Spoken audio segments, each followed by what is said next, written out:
பிரைஸ்லாம். இது இந்த நாள் தியானத்துக்காக நாம் எடுத்துக்கொள்கிற வேத பகுதி யோவான் 12வது அதிகாரம் 1-2 வசனங்கள். யோவான் 12:1-2 வசனங்கள். யோவான் 12:1-2 வசனங்கள். பஸ்கா பண்டிகை வர 6 நாளைக்கு முன்னே இயேசு தம் மரணத்திலிருந்து எழுப்பின இந்த பெத்தானியாவுக்கு வந்தார். அங்கே விருந்து பண்ணினார்கள். மார்த்தாள் பணிவிடை செய்தால், லாசருவும் அவருடனே கூட பந்தியில் இருந்தவர்களில் ஒருவனாயிருந்தான். யோவான் 12:1-2 வசனங்களிலே நாம் பார்க்கிறோம், இயேசு தாம் மரணத்திலிருந்து எழுப்பின லாசரு, ஹல்லேலூயா, மரணத்திலிருந்து எழுப்பின லாசரு. அங்கே 2வது வசனத்தில் சொல்லுகிறது, லாசரும் அவரோட கூட பந்தி இருந்தான். ஹல்லேலூயா. மரணத்திலிருந்து ஆண்டவராக இயேசு கிறிஸ்து எழுப்பின லாசரு தானே அந்த நாளிலே அவரோட கூட பந்தி இருந்தான். இன்றைக்கி நம்ம பார்க்கறது அதுதான். நம்ம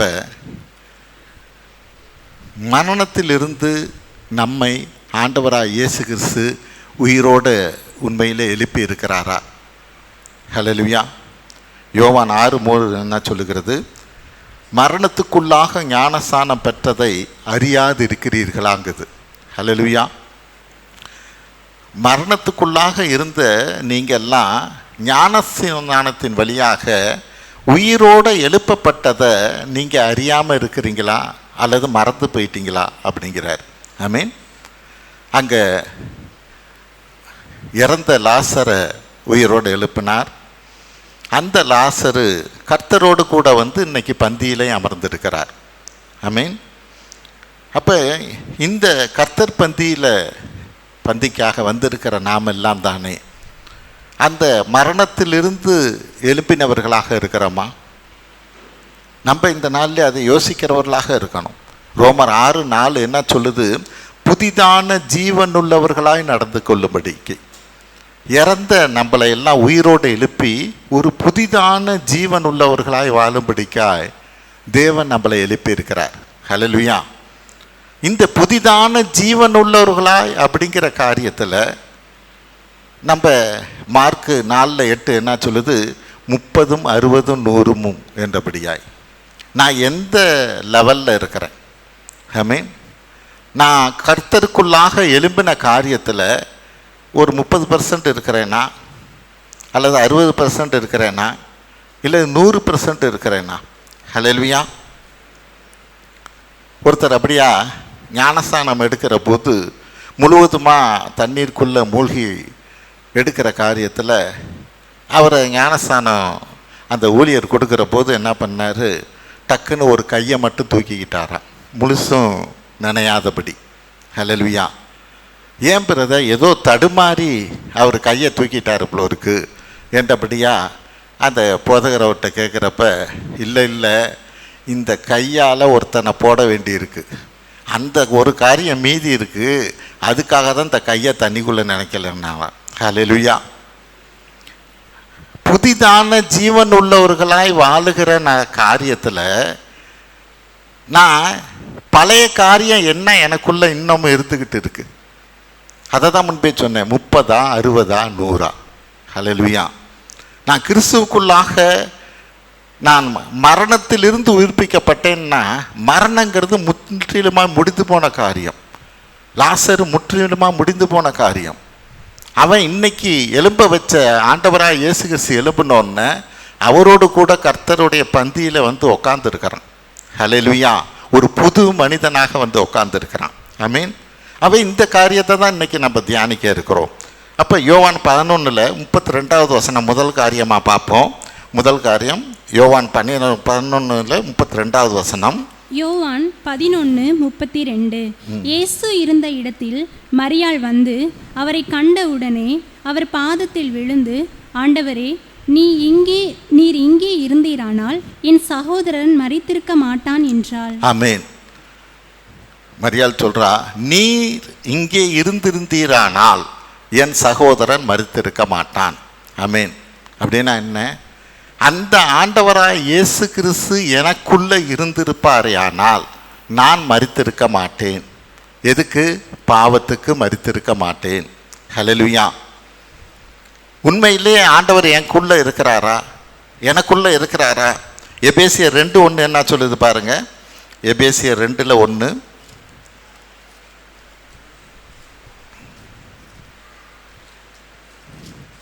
எபேசியர் 2:1 அக்கிரமங்களினாலும் பாவங்களினாலும் மரித்தவர்களாயிருந்த உங்களை உயிர்ப்பித்தார். ஆமென். நம்ம இறந்து போகலையேன்னு நம்ம நினைக்கிறோம். ஆனால் எபேசியர்ல என்ன சொல்லுது? நீங்கள் அக்கிரமங்களினாலும் பாவங்களினாலும் மரித்தவர்களாய் இருந்த உங்களை உயிர்ப்பித்தார். ஹல்லேலூயா. அக்கிரமத்தினாலும் பாவத்தினாலும் இருக்கிற ஒருத்தனை தேவனுடைய பார்வையில் அவன் மரித்தவன் தான். ஹல்லேலூயா. அதை தான் அங்கே வேதம் சொல்லுது.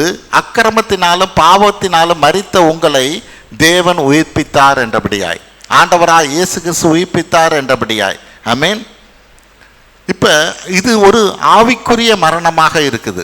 ஆமென். இயேசு இல்லாத இடமெல்லாம், இயேசு இல்லை அப்படின்னாவே அவன் தேவனுடைய பார்வையில் அவன் மரித்தவன் தான். இதை எங்கே பார்க்குறோம்? லூக்கா 9:60 பாருங்க. லூக்கா 9:60. லூக்கா 9:60. அதற்கு இயேசு, மரித்தோர் தங்களை மரித்தோர் அடக்கம் பண்ணட்டும், நீங்கள் போய் தேவனுடைய ராஜ்யத்தை குறித்து பிரசங்கி என்றார். ஆண்டவர் சொல்ற காரியம் அதுதான். மரித்தோர் தங்கள் மரித்தோரை அடக்கம் பண்ணட்டுங்கிறார். மரித்தவன் எப்படி மரித்தவனை அடக்கம் பண்ண முடியும்? ஹல்லேலூயா. இது ஆவியில, சரீரத்தில் மரித்தவனை ஆவியில மரித்தவன் அடக்கம் பண்ணட்டுங்கிறார். ஒரு இடத்துல ஒருத்தர் இறந்து போயிட்டான் அப்படின்னா தண்ணி போட்டுட்டு குதிச்சுக்கிட்டு அவனை அடக்கம் பண்ணுறதுக்குன்னே ஒரு கும்பல் இருக்கும். இந்த கும்பலை தான் ஆண்டவர் சொல்றார், மரித்தவனை மரித்தவன் அடக்கம் பண்ணட்டுங்கிறார். ஹல்லேலூயா. அப்படின்னா என்ன அர்த்தம்? பாவத்திலையும் அக்கிரமத்திலையும் இருக்கிறவங்க தேவனுடைய பார்வையில் மரித்தவங்க தான்.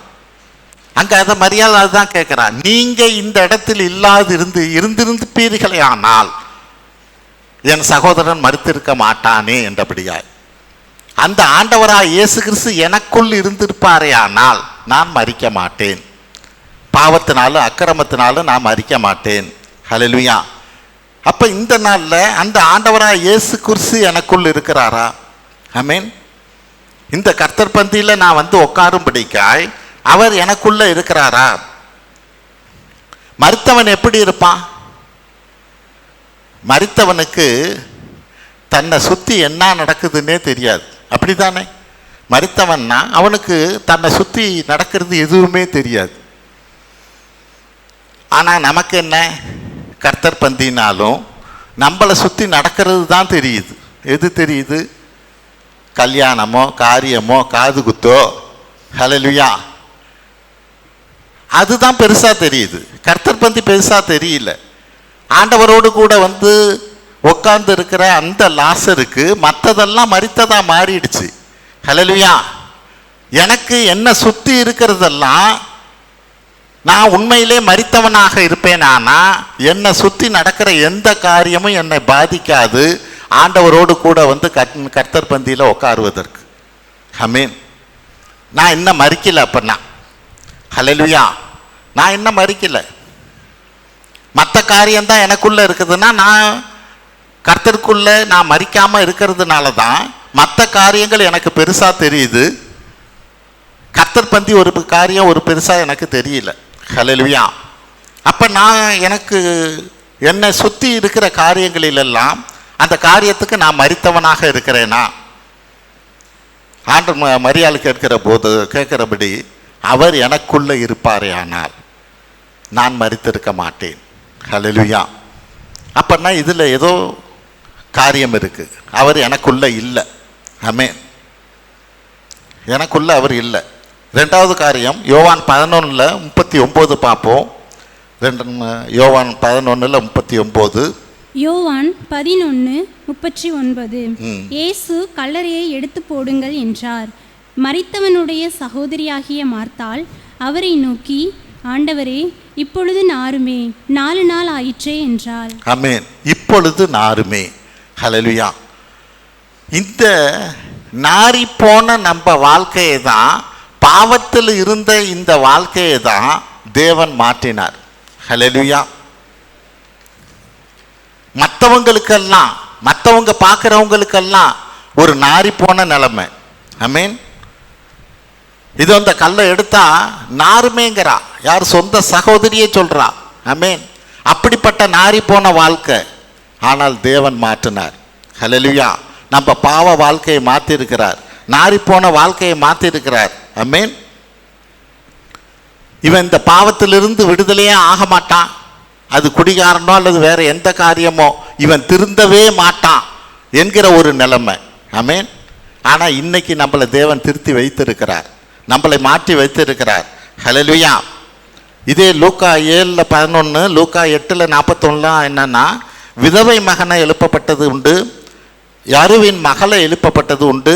இவங்கெல்லாம் எப்படின்னா இறந்து இருந்த ஒரு நிலைமை, நாரி போன நிலைமை இல்லை. ஹல்லேலூயா. இவங்கெல்லாம் இறந்த ஒரு நிலைமை, நாரி போன நிலைமை இல்லை. ஆனால் நாரி போன நிலைமையில் இருந்த இந்த லாசருவை இன்னைக்கு அவர் உயிரோடு எழுப்பியிருக்கிறார். ஹல்லேலூயா.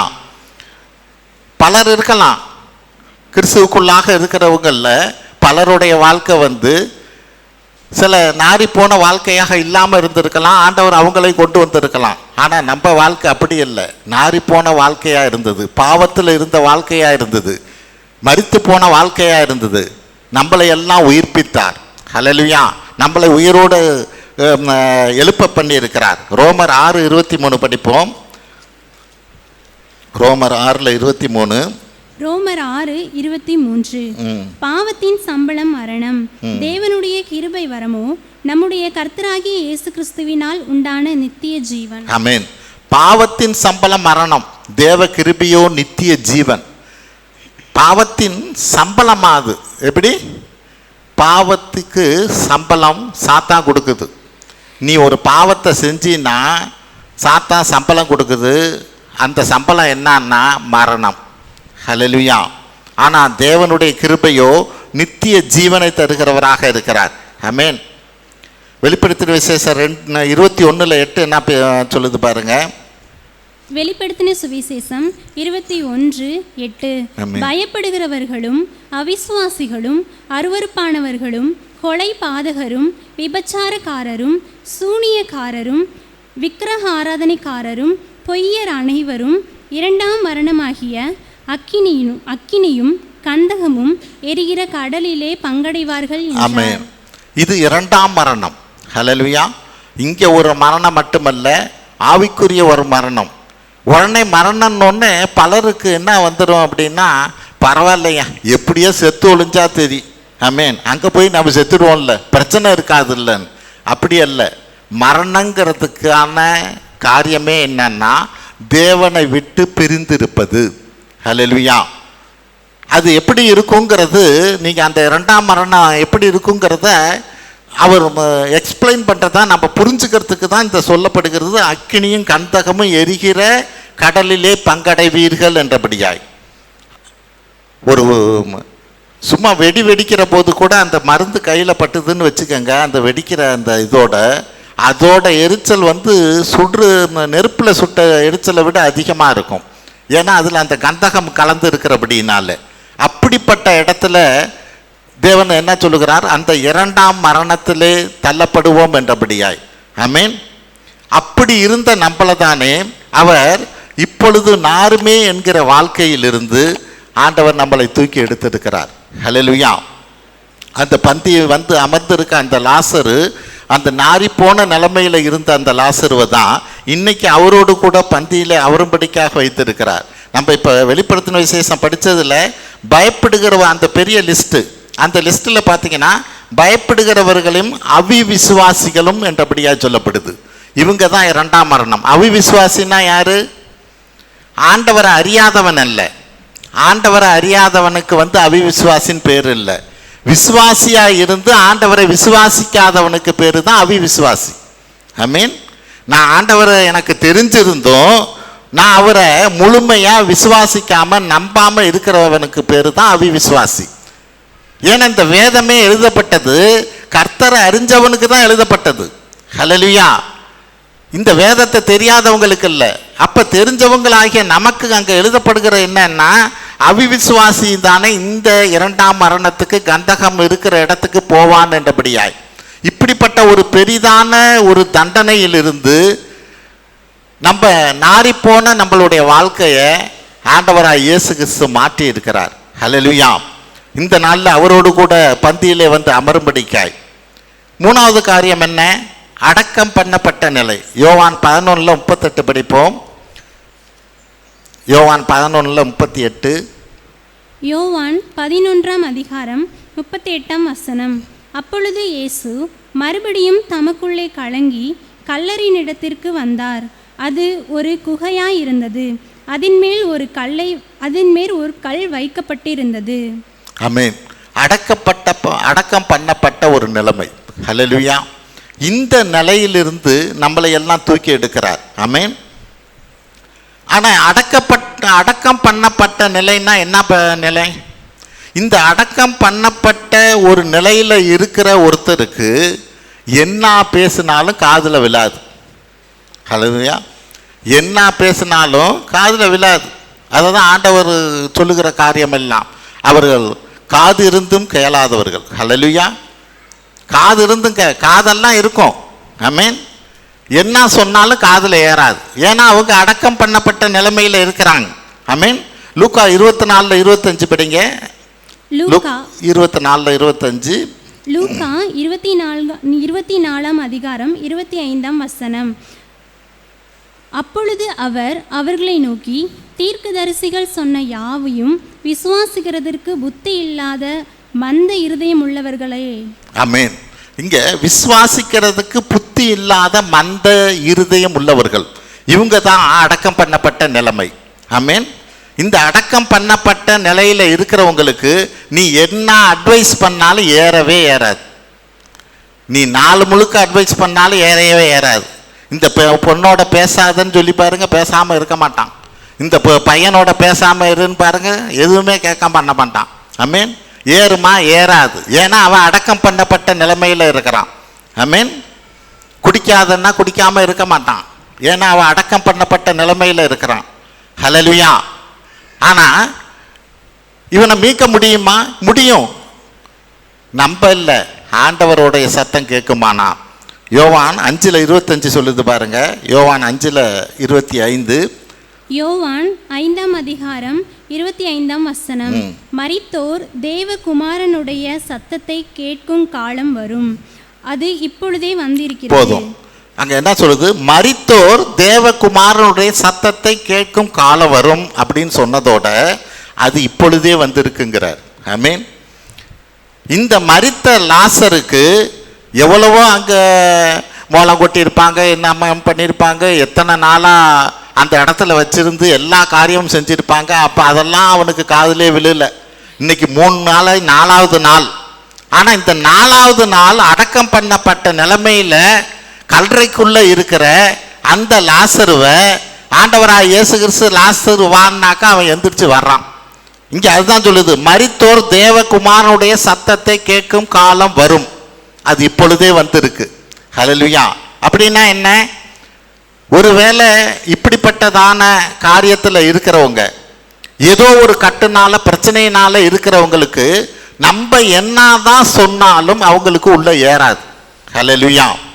ஆனால் தேவனுடைய சத்தம் கேட்குமானால், தேவன் ஒரு அழைப்பை கொடுப்பாரானால் அது அவங்களுக்கு கேட்க முடியும். ஆமென். ஆனால் தேவன் பேசாமல் இருக்கிறாரா? ஹல்லேலூயா. பல நேரங்களில் அவர் பேசத்தான் செய்கிறார். ஆமென். ஆனால் அவங்களுக்கு அந்த நேரத்திலையும் கேட்கறது இல்லை. ஹல்லேலூயா. அந்த நேரத்திலையும் அவங்க அதுக்கு செவி கொடுக்கறது இல்லை. இவங்க தான் அவிவிசுவாசி. ஹல்லேலூயா.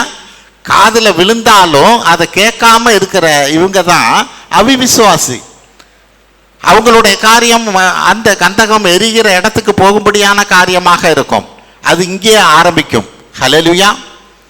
பல நேரங்களில் சில பிரச்சனைகள், சில பாடுகள் இங்கேயே ஆரம்பிக்கிறதாகவும் இருக்கும். ஆமென். இங்கே வசனம் என்ன? நம்ம லூக்கா 16:19 ஐஸ்வர்யானும் லாசருக்கான ஓமையை நம்ம பார்க்கிறோம். ஆமென். அந்த ஐஸ்வர்யான் என்ன சொல்கிறான்? இங்கேருந்து இந்த லாசருவை கொஞ்சம் அனுப்பிச்சு, எங்கள் சொந்தக்காரவங்கெல்லாம் இருக்கான், அண்ணன் தம்பி எல்லாம் இருக்கிறாங்க, அவங்கள்ட்டையும் போய் சொல்லுங்களேன் என்றபடியா சொல்கிறாங்க. அப்போ அங்கே ஆண்டவர் சொல்கிற காரியம் என்ன? 29வது வசனம், லூக்கா 16:29. லூக்கா 16ஆம் அதிகாரம் 29ஆம் வசனம். ஆபிரகாம் அவனை நோக்கி, அவர்களுக்கு மோசேயும் தீர்க்கதரிசிகளும் உண்டு, அவர்களுக்கு அவர்கள் செவி கொடுக்கட்டும் என்றார். ஹல்லேலூயா. அங்க அவர்களுக்கு இப்ப இந்த ஐஸ்வர்யான் என்ன சொல்றான், இங்க இறந்த இந்த லாசருவை கொஞ்சம் அனுப்பிச்சு இங்க இந்த மாதிரி நான் வேதனைப்படுகிறேங்கிறத எங்க அண்ணன் தம்பிக்கிட்ட எல்லாம் சொன்னேன், என் குடும்பத்தில் உள்ளவங்களுக்கு சொன்னான், ஒருவேளை அவங்க திருந்துவாங்க, அவங்களும் இந்த இடத்துக்கு வராம இருப்பாங்களே, ஆகவே இந்த லாசரை கொஞ்சம் அனுப்புங்க என்றபடியாய் அங்க பேசுகிற போது, அங்க அபிரகாம் வழியாக தேவன் பேசுகிற காரியம் என்ன, அவர்களுக்கு மோசேயும் தீர்க்கதரிசிகளுக்கும் உண்டு, அவர்களுக்கு அவரன் செவி சாய்க்கட்டும். அப்ப இங்க ஆண்டவராக இயேசு கிறிஸ்து இருந்த நாட்கள்ல மோசேயும் தீர்க்கதரிசியும் இல்லை. அந்த மோசேயை போல தீர்க்கதரிசி போல சுவிசேஷத்தை அறிவிக்கிறவர்கள் இன்னமும் அந்த இடத்துல இருந்துகிட்டு தான் இருக்கிறாங்க. அவங்க என்ன சொல்றாங்களோ அவங்களுக்கு அவன் செவி சாய்க்கட்டும். அப்படின்னா என்ன அர்த்தம், மரித்தோர் தேவகுமாரனுடைய சத்தத்தை கேட்கும் காலம் வருங்கிறது இவர்கள் பேசுகிற போது அது தேவகுமாரனுடைய சத்தங்கிறத புரிஞ்சுக்கணுங்கிறதுக்கு சொல்றேன். ஹல்லேலூயா. இவர்கள் வழியாக தேவன் பேசுகிறார், இந்த சத்தத்துக்கு அவங்க செவி கொடுக்கணும். ஆமென். நமக்கு எது பெருசா தெரியுது? ஹல்லேலூயா.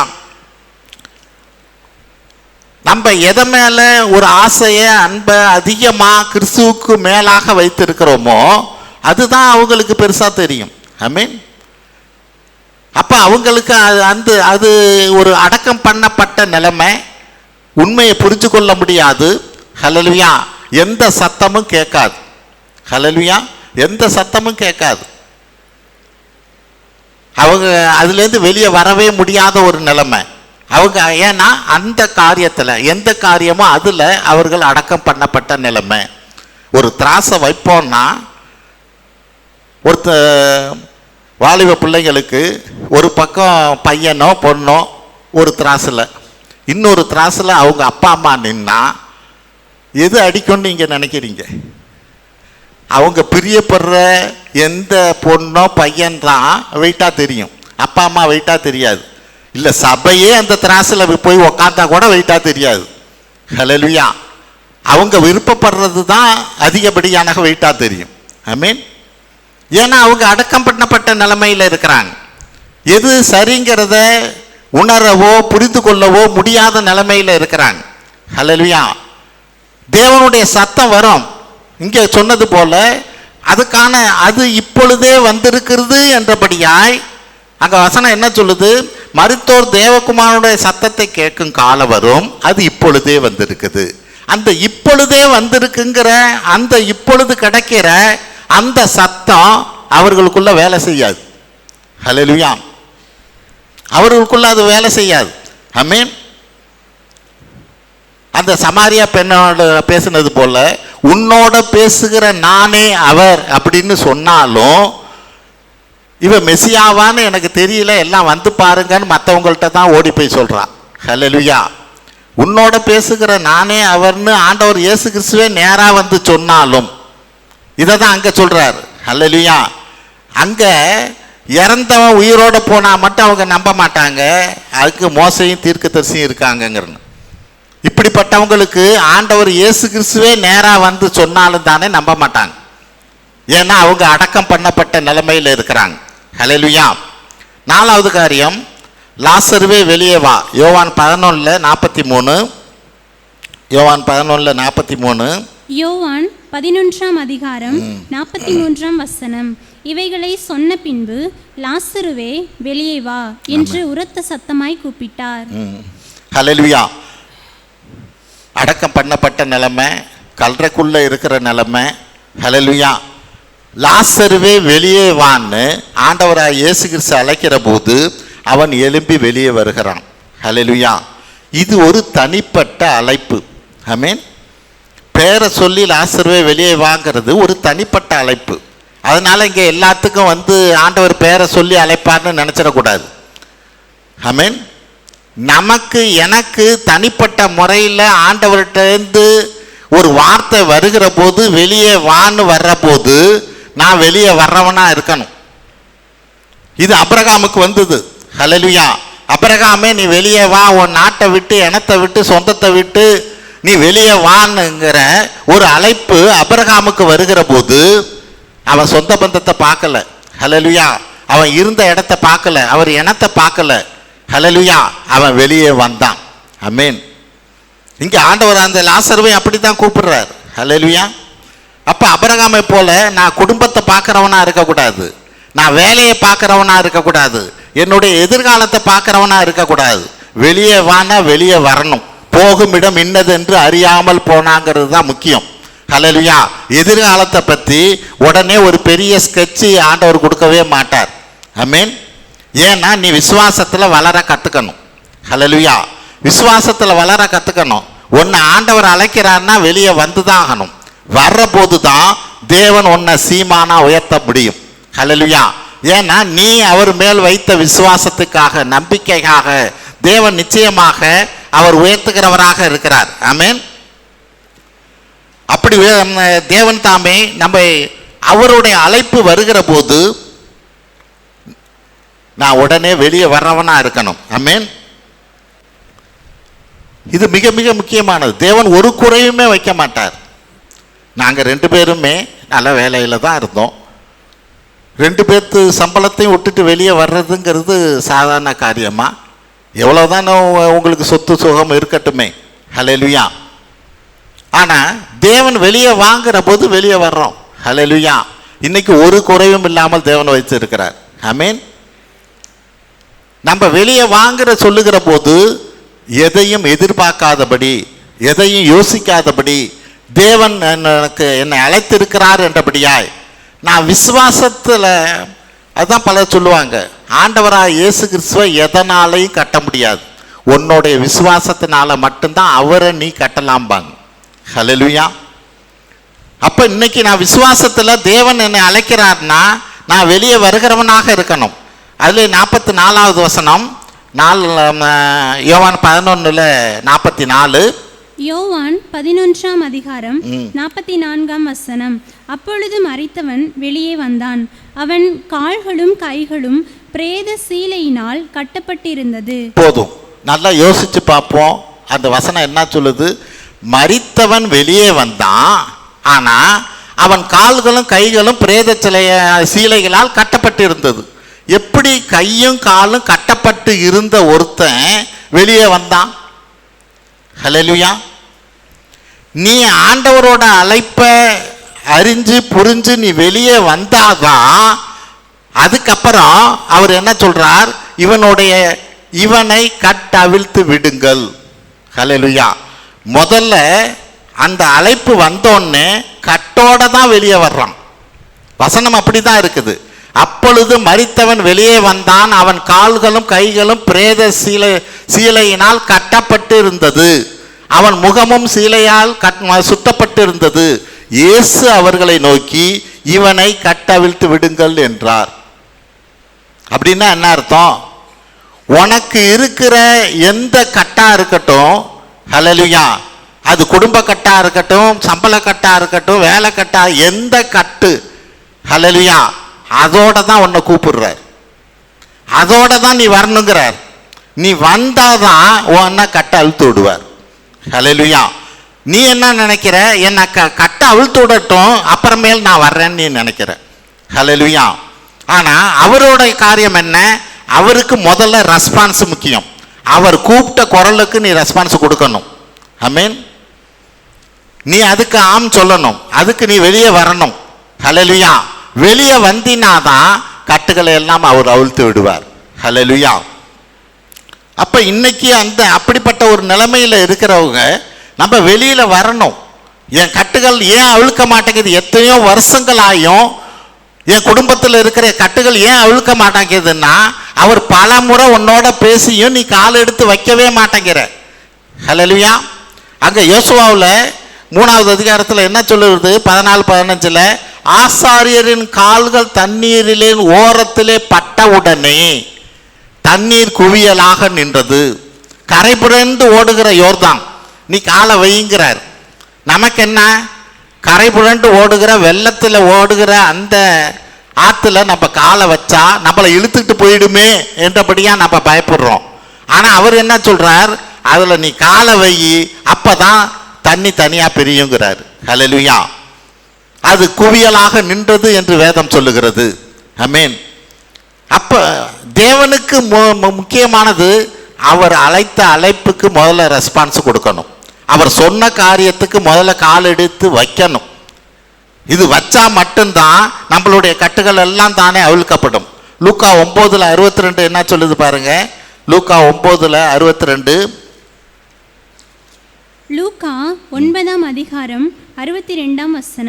அதற்கு இயேசு, கலப்பையின் மேல் தன் கையை வைத்து பின்னிட்டு பார்க்கிற எவனும் தேவனுடைய ராஜ்யத்துக்கு தகுதியானவன் அல்ல என்றார். ஆமென். கலப்பையின் மேல் தன் கையை வைத்து பின்னிட்டு பார்க்கிற எவனும் தேவனுடைய ராஜ்யத்துக்கு தகுதி உள்ளவன் அல்ல என்றார். ஹல்லேலூயா. தேவன் எனக்கு ஒரு அழைப்பை கொடுத்த பிறகும், அந்த காரியம் என்னை ரீச் ஆன பிறகும், அந்த சத்தம் எனக்கு கேட்ட பிறகும் நான் பின்னிட்டு பார்க்கிறவனாக, என் வாழ்க்கைக்கு என்னுடைய எதிர்காலம் எப்படி இருக்குன்னு நான் யோசிக்கிறவனாக நான் இருப்பேனே. ஆனால் ஆண்டவர் என்ன சொல்றார், நீ தேவனுடைய ராஜ்யத்துக்கே தகுதி இல்லாதவன். ஹல்லேலூயா. ஏன்னா விசுவாசத்தில் ஓட நீ கற்றுக்கணும். ஆமென். தேவன் ஒவ்வொரு காரியத்திலும் நம்ம வாழ்க்கையில் ஒரு விசுவாசத்தின் டெஸ்ட்டை வைப்பார். ஆமென். அந்த டெஸ்ட்டு ஆளுக்கு தகுந்தது, உன்னுடைய காரியத்துக்கு தகுந்தது. ஆமென். 1வது 2வது வகுப்பில் படிக்கிறவங்களுக்கும் அதே டெஸ்ட்டு, 11th 12th படிக்கிறவங்களுக்கும் அதே டெஸ்ட்டா? திருப்பியும் 11th 12th படிக்கிறப்ப அந்த ஆனாவனா டெஸ்ட்டே வைப்பாங்க. ஆமென். நீ இந்த டெஸ்ட்டில் பாஸ் பண்ணால் அதுக்கு ஒரு அடுத்த டெஸ்ட்டு கொஞ்சம் பெருசாக தான் இருக்கும். ஹல்லேலூயா. எவ்வளவுக்கு பெரியதான ஒரு டெஸ்ட்டில் நீ பாஸ் பண்ணுறியோ அவ்வளவுக்கு பெரிதான ஒரு ஆசீர்வாதத்தை தேவன் உனக்கு வைத்திருப்பார். ஹல்லேலூயா. உன்னை தகுதிப்படுத்தும்படிக்காய் அந்தந்த வேலைக்கான ஒரு டெஸ்ட் இருக்குது இல்லை? அந்த ஒவ்வொரு இன்டர்வியூலையும் ஒரே மாதிரியா இன்டர்வியூ இருக்கும். அந்தந்த வேலைக்கு என்னமோ அதுக்கு தகுந்ததான இன்டர்வியூ இருக்கும். தேவன் உன்னை எந்த வேலைக்காக எடுக்கிறாரோ அந்த அளவுக்கான அந்த டெஸ்ட்டை வைக்கிற போது நான் பாஸ் பண்ணுகிறவனாக இருக்கணும். ஆமென். 5வது காரியம், உன்னை அநேகர் பார்ப்பார்கள். யோவான் 12:9 படிப்போம். யோவான் 12:9. யோவான் 12:9. அப்பொழுது யூதரில் திரளான ஜனங்கள் அவர் அருகே இருக்கிறதை அறிந்து, இயேசுவின் நிமித்தமாக மாத்திரம் அல்ல, அவர் மரித்தோரிலிருந்து எழுப்பின லாசருவை காணும்படியாகவும் வந்தார்கள். ஆமென். இயேசு அங்க பந்தியில் இருக்கிற போது, பந்திக்கு அங்க உட்கார்ந்து இருக்கிற போது அங்க வசனம் என்ன சொல்லுது? அநேக யூதர்கள் அங்கு வந்தார்கள். அவர்கள் இயேசுவை பார்க்கறதுக்காக மட்டுமல்ல, மரித்தோரிலிருந்து எழுப்பின லாசருவை காணும்படிக்காய். ஹல்லேலூயா. உன்னுடைய வாழ்க்கை மாறிச்சு அப்படின்னா, இவன் எப்படிடா இப்படி மாறினா, இவன் எப்படிடா இந்த அளவுக்கு உயர்த்து இருக்கப்பட்டிருக்கான் என்றபடியாய் அநேகர் உன்கிட்ட வருவாங்க. ஹல்லேலூயா. அநேகர் உன்னை காண்கிறவர்களெல்லாம் ஆச்சரியப்படும்படிக்காக தேவன் உன்னை உயர்த்த வல்லவராக இருக்கிறார். ஆமென். இயேசுவை காணும்படிக்காக மட்டுமல்ல. ஒருவேளை அவங்களுக்கு இயேசுவை தெரிஞ்சிருக்காது. ஆமென். அவர் எப்படிப்பட்டவர்னு தெரிஞ்சிருக்காது. ஆனா லாசருவை காணும்படிக்கா.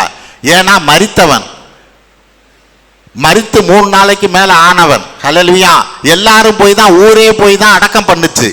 அந்த லாசர் இன்னைக்கு உயிரோடு உட்கார்ந்து இருக்கான் அப்படின்னா அவனை பார்க்கறதுக்காக தான் ஊரே திரண்டு நிக்குது இன்னைக்கு. ஹல்லேலூயா. அந்த லாசருவை காணும்படிக்காக அநேகர் வந்தார்கள் என்று வேதம் சொல்லுகிறது. இன்னைக்கு நம்மளுடைய சாட்சி அப்படித்தான் இருக்கணும். ஆமென்.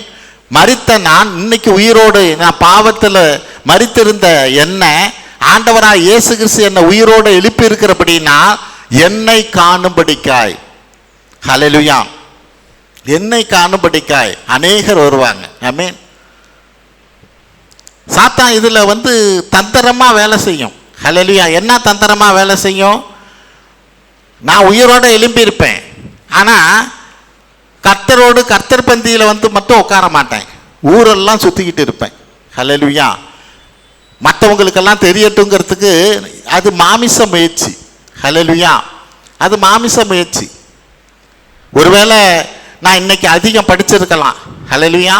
அதிகம் படிச்சிருக்கலாம், அல்லது வேற ஒரு தாளந்து எனக்கு இருக்கலாம். ஹல்லேலூயா. இந்த தாளந்தை வச்சுக்கிட்டு நான் இப்படி அதிகம் படித்ததை வச்சுக்கிட்டு நான் இப்படி வீட்டில் உட்காந்துருக்கிறதா? வேலைக்கு போகலாமே, இந்த காரியத்தை செய்யலாமே, அந்த காரியத்தை செய்யலாமே அப்படின்னு நம்ம நினைக்கிறோம். ஆனால் ஒன்று நம்ம யோசித்து பார்த்துருக்கிறோமா? இவ்வளவு பெரிதான ரட்சிப்பை குறித்து கவலையற்று இருப்பீர்களே ஆனாலுங்குதே. ஹல்லேலூயா. புரிஞ்சுக்கிறோமா? நான் இவ்வளவு படிச்சிருக்கேன், அல்லது இவ்வளவு எனக்கு டேலண்ட் இருக்குது, இதை வச்சுக்கிட்டு நான் சும்மா உட்காந்துருக்கிறதா? நான் வேலைக்கு போகலாமே அப்படின்னு நினைக்கிறது ஒரு பக்கம். ஆனால் தேவன் சொல்றது காரியம் என்ன? இவ்வளவு பெரிதான ரட்சிப்பை குறித்து நீ கவலையற்று இருப்பாயானால் அப்படிங்கிறார். அப்படின்னா என்ன? நான் இந்த ரட்சிப்பு அடைஞ்ச காரியம் ஒரு பெருசா தெரியல, நான் படிச்சிருக்கிறது என்னுடைய தாளந்தும் தான் பெருசா தெரியுது, அதை வீணாக்குறேனேன்னு நான் நினைக்கிறேன். ஆனா கர்த்தர் என்ன நினைக்கிறார்?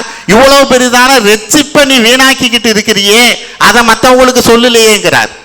ரெண்டுக்குள்ள வித்தியாசத்தை பாருங்க. நம்மளுடைய திங்கிங் எப்படி இருக்கு, தேவனுடைய திங்கிங் எப்படி இருக்குன்னு பாருங்க. ஹல்லேலூயா. நம்மளுடைய முயற்சியினால பலர் நம்மளை பார்க்கணும்னு நம்ம நினைக்கிறோம். ஆனா கர்த்தர் அப்படி இல்லை. என் கூட வந்து உட்காரு. ஹல்லேலூயா. நீ என் கூட வந்து உட்கார்றப்ப மற்றவன் எல்லாம் ஊரே திரண்டு வந்து உன்னை பார்க்கும். ஹல்லேலூயா. நீ உன்னை பார்க்கணுங்கிறதுக்காக நீனா ஓடிக்கிட்டு இருந்தீன்னா உன்னை ஒரு பயலும் பார்க்க மாட்டான். ஆமீன். என் கூட வந்து உட்காந்துப்பார். ஹல்லேலூயா. ஊரே திரண்டு வந்து உன்னை பார்க்கும். ஹல்லேலூயா. அப்படி தேவன் உன்னை உயர்த்த வல்லவராக இருக்கிறார். ஆமீன். மரித்த நான் உயிர்த்தெழுந்தனா இப்படிப்பட்ட காரியத்தில் நான் இருக்கிறேனா? ஆமீன். யோவான் 1:9 என்ன சொல்லுது பாருங்க. யோவான் 1:9.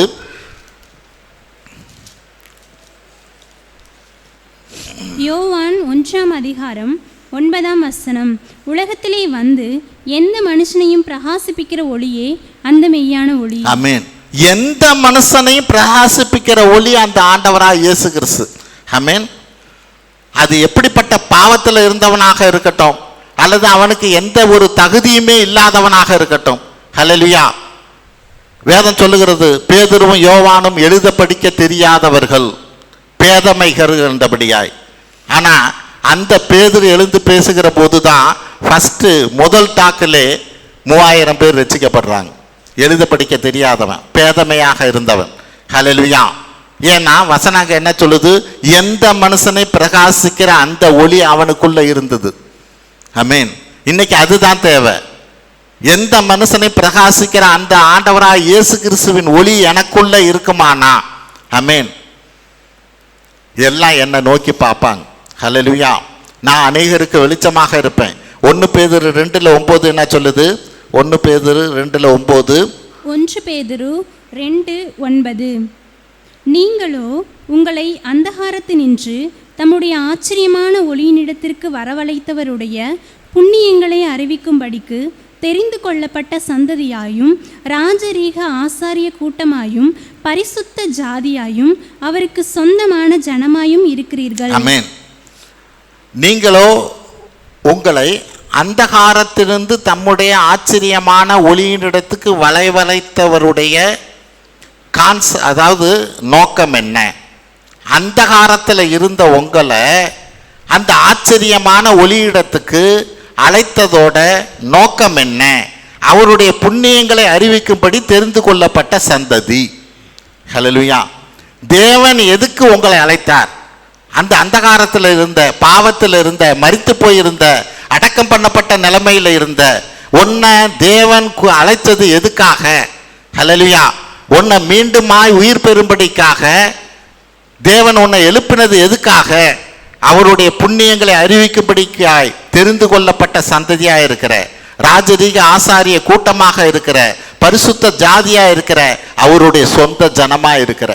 ஹல்லேலூயா. அவர் அழைத்தது இதுக்கு தான். ஆமென்.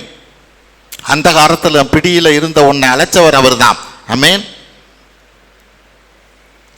இன்னும் அப்படியா நம்மளை அநேகர் அப்படியா தேவன் உயர்த்துகிற போது அநேகர் பார்க்கும்படிக்காய் நம்மளை உயர்த்துவார். ஆமென். 6வது காரியம், அவரோட கூட பந்தி. யோவான் 12:2 படிப்போம். யோவான் 12:2. யோவான் 12 2ஆம் வசனம். அங்கே அவருக்கு ராவிருந்து பண்ணினார்கள். மார்த்தாள் பணிவிடை செய்தால், லாசருவும் அவருடனே கூட பந்தியில் இருந்தவர்களில் ஒருவனாய் இருந்தான். ஹல்லேலூயா. ஆண்டவராய் இயேசு கிறிஸ்துவோட கூட லாசருவும் பந்தி இருந்தவனாக இருக்கிறான். ஹல்லேலூயா. அந்த 12 சீடர்கள் மட்டுமல்ல, ஆமென், லாசருவையும் பந்தியில் அமரும்படிக்கான ஒரு காரியத்தை செய்கிறார். இது எப்படி இருக்குது? 2 சாமுவேல் 9:11 படிங்க. 2 சாமுவேல் 9:11. 2 சாமுவேல் 9:11. சீபா ராஜாவை நோக்கி, ராஜாவாகிய என் ஆண்டவன் தமது அடியானுக்கு கட்டளையிட்டபடியெல்லாம் உமது அடியானாகிய நான் செய்வேன் என்றான். ராஜகுமாரரில் ஒருவனைப் போல மேவி போசாத் என் பந்தியிலே அசனம் பண்ணுவான் என்று ராஜா சொன்னான். ஹல்லேலூயா. இந்த மேவி போசேத்து யார் அப்படின்னா யோனத்தானுடைய மகன். ஹல்லேலூயா. கால் மடங்கி போனவன், நடக்க முடியாது, நொண்டி. ஹல்லேலூயா. அப்படிப்பட்டவன், யாருமே மதிக்காத அப்படியாய் எங்கோ கடந்தவன். ஹல்லேலூயா. இவன் எந்த இடத்துல இருக்கிறான்னே யாருக்குமே தெரியாது. அப்படிப்பட்ட ஒரு இடத்துல இருந்தவன். ஹல்லேலூயா. இன்னைக்கு அங்கே தாவீது என்ன பண்ணுறாரு? அந்த மேவிபோசேத்தை அழைத்து வர செய்து தன்னுடைய பந்தியில் என்ன பண்ணுறாராம்? எப்படி வசனம் என்ன சொல்லுகிறது? ராஜகுமாரரில் ஒருவனை போல மேவிபோசேத் என் பந்தியிலே ஆசனம் பண்ணுவான். ஒவ்வொரு நாளும் ஒரு ராஜாவுடைய ஒரு குமாரன் எப்படி பந்தியில் இருப்பானோ அப்படியா அவனை என் கூட தான் பந்தி இருப்பான் என்றபடியாக ராஜா வைக்கிறார். ஹல்லேலூயா. இது எதை காட்டுது? ஆமென். எங்கோ இருந்த, யாருமே அறியாம இருந்த ஒரு முடவனாக இருந்த, ஹல்லேலூயா, ஒருத்தனை தூக்கி எடுத்து இன்னைக்கு ராஜா தன்னுடைய பந்தியில ஒரு ராஜகுமாரனை போல உட்கார வச்சிருக்கிறார். ஹல்லேலூயா. இன்னைக்கு அப்படிதான் எங்கேயோ இருந்த நம்மளை கர்த்தர் பந்தியில அவரோட கூட பந்தியில அமரும்படிக்கான ஒரு பெரிய ஸ்லாக்கியத்தை, பாக்கியத்தை நமக்கு கொடுத்திருக்கிறார். ஹல்லேலூயா. அப்ப அவரோட கூட பந்தியில இருக்கிற அந்த லாசருவை போல இன்னைக்கு நம்மள பந்தியில இருக்கும்படிக்கான ஒரு காரியத்தை அவர் செஞ்சிருக்கிறார். ஆமென். லாசரு இயேசுவோடு கூட பந்தி, நம்ம இன்னைக்கு இயேசுவோடு கூட பந்தி இருக்கும்படிக்காய், அநேகர் பார்க்கும்படிக்காய் மரித்த லாசருவை எழுப்பி பந்தியிலே தம்மோடு கூட அமர செய்தவர். ஆமென். இன்னைக்கு பாவத்தில் மரித்து இருந்த நம்மைக்கானே இந்த கர்த்தர் பந்தியிலே அமரும்படிக்காய் செய்திருக்கிறார். இது ஒரு மாதிரி. ஆமென். இங்கே நடக்கிறது எல்லாமே ஒரு மாதிரி, ஆனால் நிஜங்கிறது வேற. அது என்ன? வெளிப்படுத்த விசேஷம் 19:19 என்ன சொல்லுது பாருங்க. வெளிப்படுத்தின விசேஷம் 19:9. வெளிப்படுத்தின சுவிசேஷம் 19ஆம் அதிகாரம் 9ஆம் வசனம். பின்னும் அவன் என்னை நோக்கி, ஆட்டுக்குட்டி ஆனவரின் கல்யாண விருந்துக்கு அழைக்கப்பட்டவர்கள் பாக்கியவான்கள் என்று எழுது என்றான். இங்க இந்த பந்தியில நான் அட்டன் பண்ணாதான், இதை நான் மதிக்கிறவனாக இருந்தாதான் அங்க ஆட்டுக்குட்டியானவருடைய கல்யாண விருந்துல நான் அழைக்கப்பட முடியும். ஹல்லேலூயா. இன்னைக்கு இந்த பந்தியை நான் அற்பமாக எண்ணுவேனானா என்ன அந்த பந்தியில் போய் வர தேவன் அழைக்க மாட்டார். ஹல்லேலூயா. அந்த பந்தியில் பங்கு பெறும்படிக்கான தகுதி எனக்கு இல்லை. ஹல்லேலூயா. ஏன்னா அதை நான் விசுவாசிக்கல, அதை நம்பல. அங்கே ஒரு பந்தி இருக்குங்கிறதையே நான் நம்பல. அதை நம்பாதனால தான் இன்னைக்கு இங்கே இருக்கிற பந்தியை நான் ஒரு பொருட்டாக எண்ணாதவனாக இருக்கிறேன். மல்கியா 1:7 என்ன சொல்லுது பாருங்க. மல்கியா 1:7. மல்கியா 1:7. என் பீடத்தின் மேல் அசுத்தமான அப்பத்தை படைக்கிறதுனாலேயே, ஆனாலும் உம்மை எதினாலே அசுத்தம் பண்ணினோம் என்கிறீர்கள். கர்த்தருடைய பந்தி எண்ணமற்று போயிற்றென்று நீங்கள் சொல்லுகிறதுனாலேயே. கர்த்தருடைய பந்தி எண்ணமற்று போயிற்று என்று நீங்கள் சொல்லுகிறதுனாலேயே. ஹல்லேலூயா. அதை ஒரு பொருட்டாவே நினைக்கிறது இல்லை. ஆமென். நான் அசுத்தப்படுத்துறது அப்படிங்கிறது எதையோ வேண்டாததெல்லாம் அங்கே போடுறது மட்டும் இல்லை. நீ உன்னோட எண்ணத்தில் இது சரியான இந்த கர்த்தர் பந்தி ஒரு பெரிய காரியம் இல்லைன்னு நீ எண்ணுனாவே நீ என்ன அசுத்தப்படுத்துற அப்படிங்கிறார். இந்த காரியத்தை ஒரு பெருசா நீ எண்ணாமல் போவாயானா நீ என்ன அசுத்தப்படுத்துகிற. இன்னும் 12வது வசனம் அதிலே படிங்க. மல்கியா 1:12. மல்கியா 1:12. நீங்களோ கர்த்தருடைய பந்தி அசுத்தமானது என்றும் அதன் ஆகாரமாகிய அதன் பலன் அற்பமானது என்றும் சொல்லுகிறதினாலேயே என் நாமத்தை பரிசுத்த குலைச்சல் ஆக்குகிறீர்கள். அதன் பலன் அற்பம் என்று எண்ணுகிறது. ஹல்லேலூயா. அதன் ஆகாரமாகிய, இங்கே கொடுக்கிற அப்பமும் ரசமும் ஆகிய அந்த ஆகாரமாகிய அந்த காரியத்தை அற்பமானது என்று சொல்லுகிறதுனாலே என் நாமத்தை நீங்கள் பரிசுத்த குலைச்சல் ஆக்குகிறீர்கள். ஹல்லேலூயா. என் பேருக்கே கெட்ட பெயரை உண்டாக்குறீங்கிறார். இதுதான் அது புரிஞ்சுக்கொள்ளணும்னா, என் நாமத்தை பரிசுத்த குலைச்சலாக்குறீங்கன்னா என்ன அர்த்தம்? ஒரு காரியத்தை நம்ம பிள்ளைங்க போய் செஞ்சு என் பேரே கெடுத்துட்டியடா அப்படின்னு சொன்னா என்னமோ அது மாதிரி என் நாமத்தை, என்னுடைய பெயரை கெடுக்கிறவங்களா நீங்கள் இருக்கிறீங்க. ஏன்னா இந்த இது அற்பமானது, இது ஒன்றும் பெரிய காரியம் இல்லைன்னு நீங்கள் பேசிக்கிட்டு இருக்கிறீங்க. ஹல்லேலூயா. இந்த கர்த்தரோடு கூட நம்மளை பாவத்தில் இருந்த, மரித்து போய் இருந்த, அடக்கம் பண்ணப்பட்ட நிலைமையில் இருந்த, நாரி போன நிலைமையில் இருந்த நம்மளை இன்னைக்கு கர்த்தர் அவரோடு கூட பந்தியில் உட்கார வச்சிருக்கிறார். ஹல்லேலூயா. இந்த பந்தியை நான் அற்பமாக எண்ணாதபடிக்காய், இது என்ன மட்டும் போனது என்றபடியாய், இதை நான் மறந்து போகிறவனாகவோ அல்லது மறுக்கிறவனாகவோ இதை அசட்டை பண்ணுகிறவனாகவோ நான் இல்லாது இருப்பேனே. ஆனாதான் வரப்போகிற நாளிலே அந்த ஆட்டுக்குட்டியானவனின் கல்யாண விருந்திலே நானும் பங்கு பெற முடியும். ஹல்லேலூயா. அவன் இந்த நாளில் இதை நம்ம புரிஞ்சவங்களாக இருப்போம். இது இந்த கர்த்தர் பந்தியானது எப்படியாய் நம்மளை, எங்கோ இருந்த நம்மளை, பாவத்தில் இருந்த நம்மளை, ஆமென், அடக்கம் பண்ணப்பட்ட நிலைமையில் இருந்த நம்மளை ஆண்டவர் இன்னைக்கு அழைச்சிருக்கிறார். இந்த கர்த்தர் பந்தியில் அவரோடு கூட பங்கு பெறும்படிக்கான காரியத்தை செய்திருக்கிறார். ஹல்லேலூயா. ஆகவே இந்த நாளில் இந்த கர்த்தர் பந்திக்காக முக்கியத்துவத்தை கொடுப்போம். வரும் நாட்களிலே அவரோடு கூட பந்தியில் அமர நிச்சயமாக செய்வார். ஜெபிப்போம். தோத்திரம் ஆண்டவரே, உமது கிருபைக்காய் நாங்கள் நன்றி செலுத்துகிறோம். பாவத்தில் மரித்த எங்களை எல்லாம் உயிர்ப்பித்தவரே, உம்மை தோத்தரிக்கிறோம் அப்பா, உம்மை துதிக்கிறோம். நாரிப்போன எங்களது வாழ்க்கையெல்லாம் மாற்றினீரே, அதற்காக உமக்கு நன்றி செலுத்துகிறோம். அடக்கம் பண்ணப்பட்ட நிலைமையில் இருந்த எங்களையும் இதோ இந்த நாளிலே வெளியே வா என்றபடியாய் எங்களை அழைத்து ஆண்டவரே எங்களை உயர்த்தி இருப்பதற்காக நன்றி செலுத்துகிறோம். அநேகர் பார்க்கும்படிக்காக உயர்த்தி இருக்கிறீர். எங்களது வாழ்க்கையை மாற்றி இருக்கிறீர். ஆசீர்வாதத்தை எங்கள் குடும்பத்துக்கு கொடுத்திருக்கிறீர். அது மட்டுமல்ல ஆண்டவரே, எல்லாவற்றுக்கும் மேலாக உம்மோடு கூட பந்தி இருக்கும்படியான கிருபையை கொடுத்தமைக்காய் உம்மை தோத்தரிக்கிறோம், துதிக்கிறோம், உமக்கு நன்றி செலுத்துகிறோம். ஆசீர்வதிப்பீராக. எங்கள் ஆண்டவரும் மீட்பர் இரட்சகருமாய் இயேசு கிறிஸ்துவின் வழியாக எடுக்கிறோம் நல்ல பிதாவே. ஆமென்.